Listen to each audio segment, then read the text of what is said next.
I'm Pam Smith. I'm born 1958 in Cordova, Alaska. And my father is Glenn Lankard, and my mother is Rosie Sophie Zilesnoff. Did you first learn or realize that you were Eyak? Well, I remember when I was around 5, my grandmother would say, "You're Eyak, and don't let anyone tell you otherwise." And I just remember that clear as a bell. And then as I got older, she'd always mention that there were very few Eyaks and that we were Eyak, and not often. But I still didn't know what that meant, but I was, And then through the years, when I learned that Sophie Brodkin was going to pass, it dawned on me that maybe I should have an Eyak name and those sort of things, but when I was young was the most prominent one that I could think of. Since then, it's a growing kind of thing that, that's like, oh yeah, July 27th of this year, 2018, the Eyaks are going to hold a meet and greet, and this is for Cordova residents and all the Eyaks that come to town. A lot of them haven't met each other, and I don't know how many will come, but put up all the genealogies and pictures and encourage people to come look. Oh, that sounds wonderful. I have a feeling it's going to be a big crowd. I hope so. Smithsonian returned a 60-year-old man that had been retrieved from the Spit area and the Eyak burial grounds that we're naming them today. But back then, Marie was alive, Marie Jones Smith, and she said a beautiful Eyak prayer over his body before we put him back into the earth. And even then, it seemed significant, but it still didn't make a connection. And so this year, in these last couple of years, for some odd reason, it's real important to me. It's finally connected. And I just still don't have my language, and haven't been raised traditionally, and as far as having potlatches for people, that sort of thing, I got introduced to a little bit of Eyak in Yakutat, and George Johnson, an Eyak man, died. And they called me up and told me that it would be good that I come for the potlatch. So I went down, and I kept getting like goosebumps while they were singing, and one of I think it was Ted Valley, came up and he said, "Those songs feel familiar," and I said, "Not really," and he said, "They're the morning songs of the Eyak." So you brought up the repatriation of the Eyak person there at the spit by the lake. Do you have that recorded, of the prayer that Marie said? Yeah, it's actually a YouTube video. Oh, of it her is? praying, yeah. Oh, okay. Wondering how you feel about the efforts to revive the Eyak language. I think it's really wonderful that Laura Bliss has spent a lot of time, her and Jenna May have spent a tremendous amount of time documenting the Eyak language and spending the time with Marie before she left. And then it just takes a lot of work and a lot of effort to set up a language camp.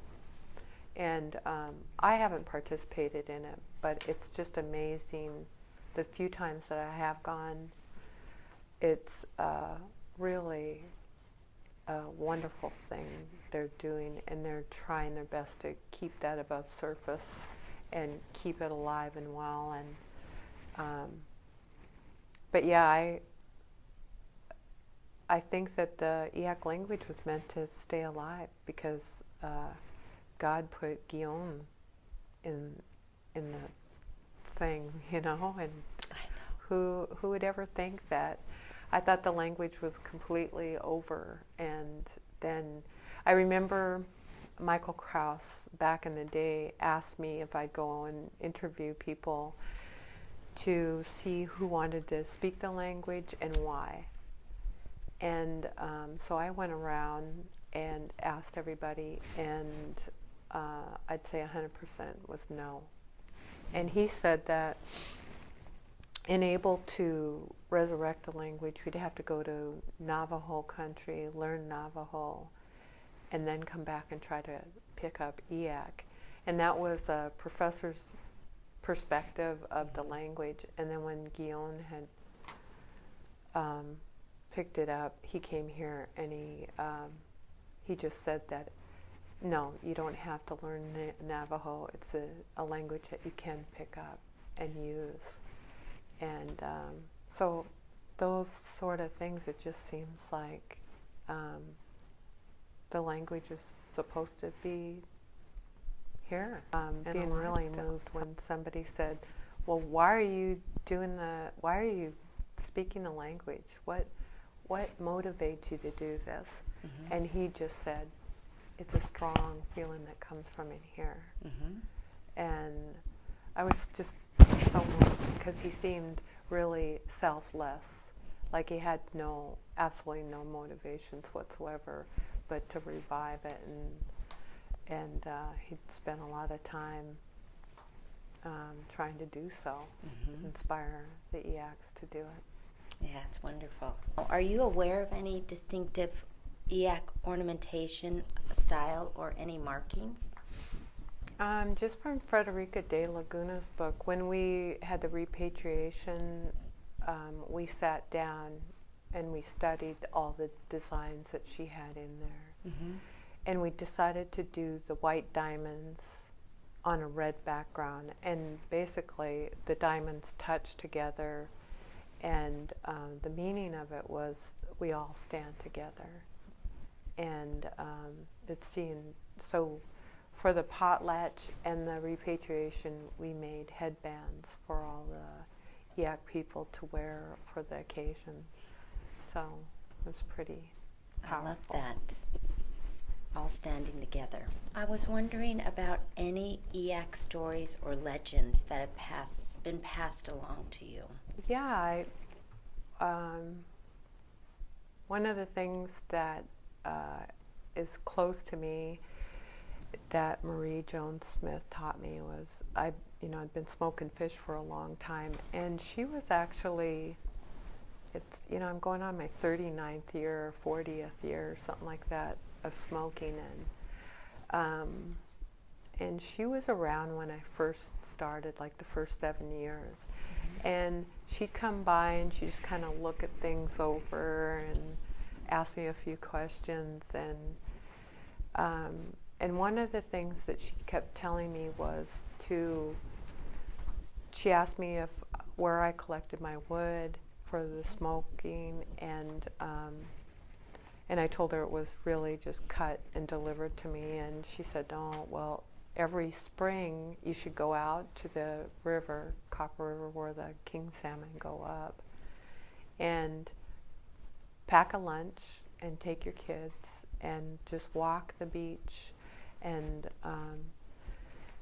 spend the day out there. And she said, and what you need to do is ask Mother Earth to take the old energy and replenish you with brand new energy for the new season.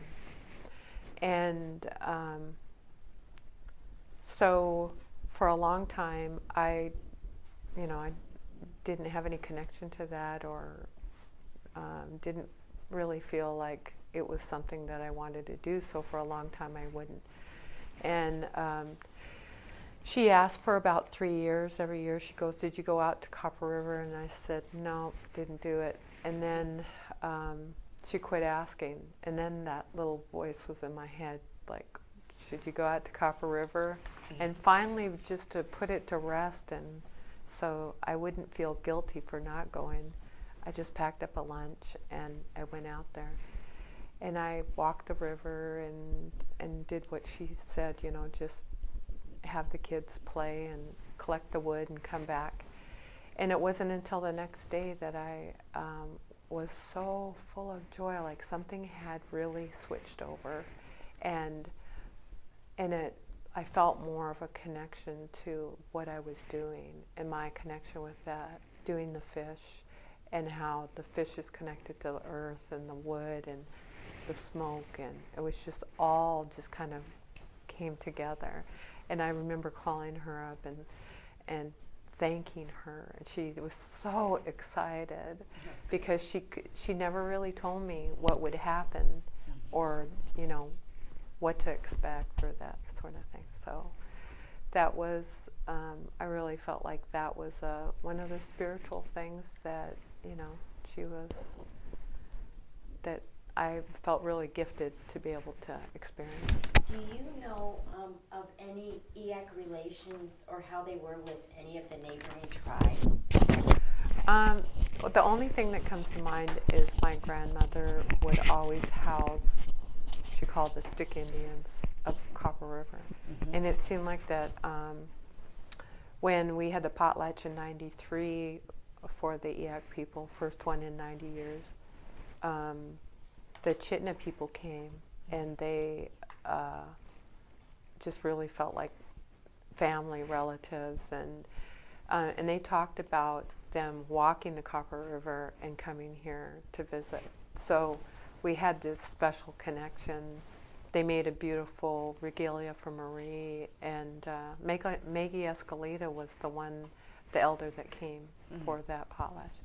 But the one that's alive today that I think is real specific and clear on what was happening is Raymond Craig, and he talks about coming here, being born here, raised, and his mother Ella Craig passed away when he was very young, and so all the kids had to be moved to. I think the majority of, there are 4 children in his family that and are still located in Glen Allen area. So yeah, that's a special time and interview that I think would be real crucial to our history of Eyak, is to interview. What was your grandmother's name? Her maiden name was Lena Gayu. How old were you when your grandma passed away? She passed away in 69, and I was born in 58, so I was 11. Yeah. What other memories do you have of your grandmother? With this smoking fish, there's many times that her teachings would come to me. She'd always, she never was one for a lot of words. She'd say, "Get over here, sit and watch me, and don't ask questions, watch." So she forced me to learn through, my visual. And so a lot of it I thought was forgotten. But when I started doing the fish again, it was like she was right there trying to teach me how to do it properly. So I had quite a relationship with her and her fish. She loved her fish and meat. I remember we were walking, like several things. She was a hunter and a gatherer. So one day we were just walking along, she picked up a stick and she sighted a porcupine that was in a tree, and she went and knocked it out, and we dragged that thing home, and we had porcupine stew that night. Oh my God. I mean, that's the kind of person she was. And the other time was, I don't know where we were in Cordova, but there were salmon in the stream, and she got me in there to try to catch. I don't know if you ever tried to catch a live salmon, but it was very difficult. I don't know how old I was. You must have been it was. She's like, "Get in there, get in there, get it." And so life was more, we have more connection with the land when I was little, because it just every day was like a hunting, you know, clamming and berry picking and everything that you could, that was out for the season. We were there. Oh, that's great. It was, yeah. So my childhood was really, you know, my mom and dad were really movers and groovers. They just moved, and they were both clam diggers. And Mom, I remember her saying that her best days was 1,000 pounds a day, just crazy. And Dad wasn't a very good digger, so he ended up having to carry all her clams. So she taught all of us kids how to dig, and I loved digging clams. I just kind of fell in. Her and Auntie were these little short natives, so it seemed like it was easier for them to, you know, get the clams out because they're closer to the earth than we were. And then I just think about the days of the cockles and the butter clams. You know, that was like no other more exciting experience that I've had in my life than to go and pick those and get them and eat them. Well, you know, I never realized until I got older and we lost it, but we were raised to, fishing season wasn't just like money making, it was a lifestyle, you know, to us. And it wasn't about, oh gosh, how much are we going to make this year? Of course we had to pay bills, but this was really like who we were. It's, you know, just we were about the wind and the rain and the animals and the everything. Salmon. Yeah, salmon.